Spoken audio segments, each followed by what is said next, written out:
Alright, hello you lovelies. Let's talk about Agatha All Along episode 4. This is going to be a full spoiler review for episode 4, and there are some spoilers, so make sure you've seen the episode before watching this review.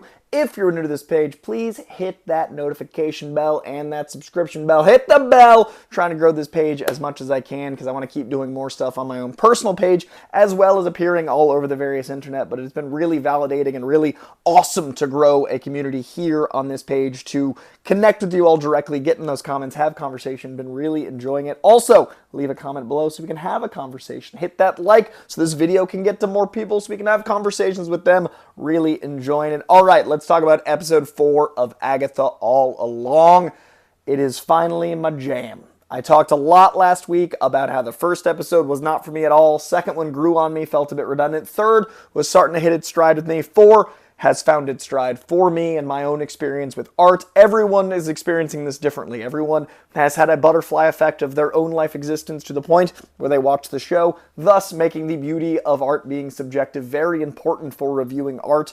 I, even when I wasn't enjoying the show, could see that it was for a lot of people. A lot of people are like musical theater kids. A lot of people enjoy camp. A lot of people, this was designed for those folk. This show was not designed for me, but I did want to keep giving it a chance. 1, because I'm an MCU completionist. 2, because I do like Agatha in the comic books. And 3, because I loved WandaVision. So this, separate of all that, is finally my jam. Episode 4, if I hadn't seen anything else, I would have been confused, but the sensibilities behind it, the heart behind it, everything I wanted from the first 3 episodes, 4 has landed. So last week, I was curious if 1, Deborah Jo Rupp was staying dead, and it looks like Ding Dong, the non-witch, is dead. 2, if that meant Aubrey Plaza would join the fold, which we now know she has. And 3, whether or not this show would keep exploring other characters with their own individual episodes while growing the overall narrative, and whether that would sacrifice the narrative of the other characters feeling like it was disbalanced and an imbalance. And I do think this episode was really great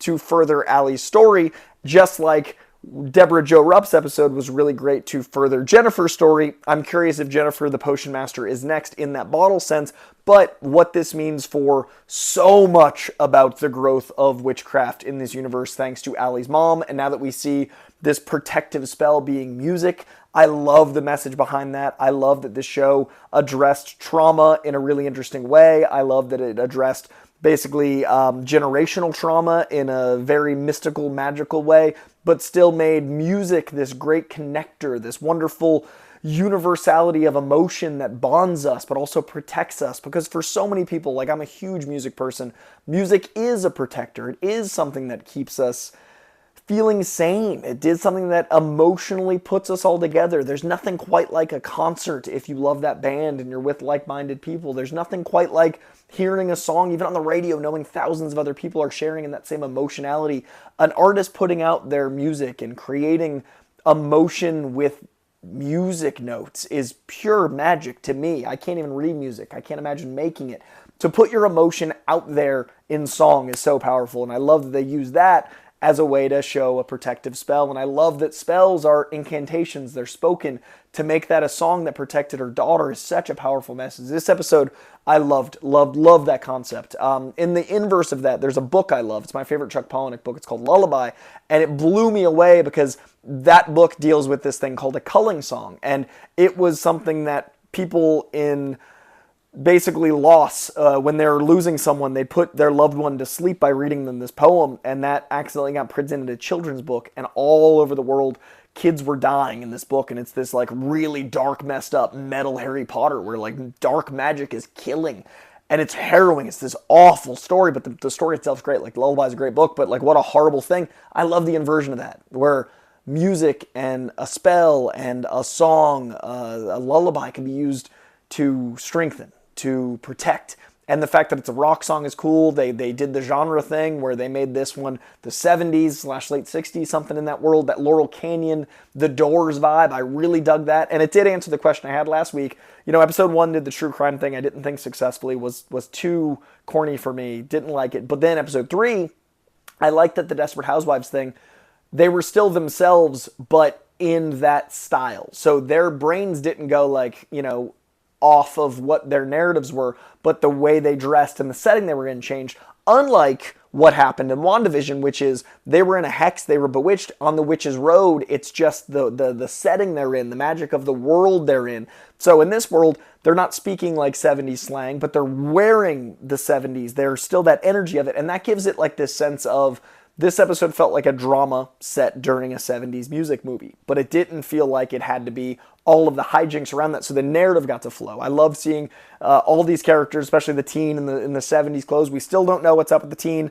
We have discovered more about the sigil and all that, but we still don't have the answer of what his deal is. So still very curious about that now that we have Aubrey Plaza back. Love the tension between her and Catherine Hahn. I can't wait to discover like what happened with them in the past. I love that there's stuff that even it seems like Agatha doesn't know or has repressed. I love that Aubrey Plaza is like the most knowing of them. I love her relationship with the other witches and how they all know Aubrey Plaza is cool as she is. And I really think Rio, as a character, Aubrey's character, is going to be the thing that kind of unlocks these secrets. I think she's got something to do with whatever's going on with the teen. I think she's got something to do with whatever might be Mephisto. I still think she might be the daughter of Mephisto as Blackheart, or Cynthia Von Doom, or Morgan Le Fay. Those are my big three theories, and I still don't know, and I love that. We're on episode 4. We're halfway through the season. There's 9 episodes.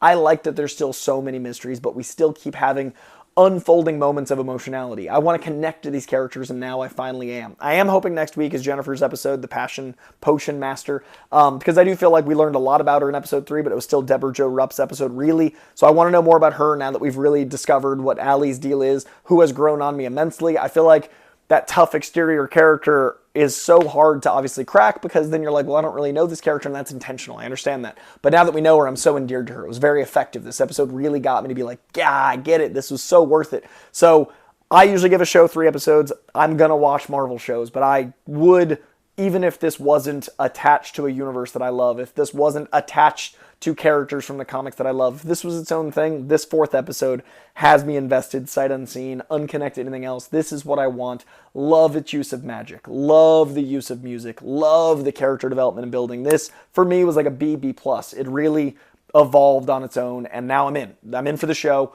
It's still like not for me, but I can objectively see that art is subjective and see how good it is. Again, this episode was for me, but still on average with the 4, this isn't something that I would necessarily put on the upper half of my Marvel, but I can see how good it is. And that's why it's sometimes important to make a best of list versus favorites list. Like, my favorite stuff is going to be the Winter Soldier and Spider-Man stuff, and the stuff that's a little bit more grounded. Like, that's my jam in Marvel. Guardians, weirdly, I don't like cosmic comics, but I love Cosmic Guardians because it's so based on family and it's grounded in its own larger-than-life way. Like, that's my corner of Marvel. If you like musical theater and this stuff, I'm sure you're loving this. So, objective versus subjective, I can now see its quality. And as of this episode, it seems like it's more for me. I'm really excited for episode 5. I'm really curious because they showed press initially 1 through 4, what 5 is, how many twists and turns start ramping up, where this goes. I'm really excited that I'm digging the show, to be honest. So, if you like this review, leave a like. Let me know in the comments below what you thought of this episode for yourself, what your own subjective experience of Agatha All Along is.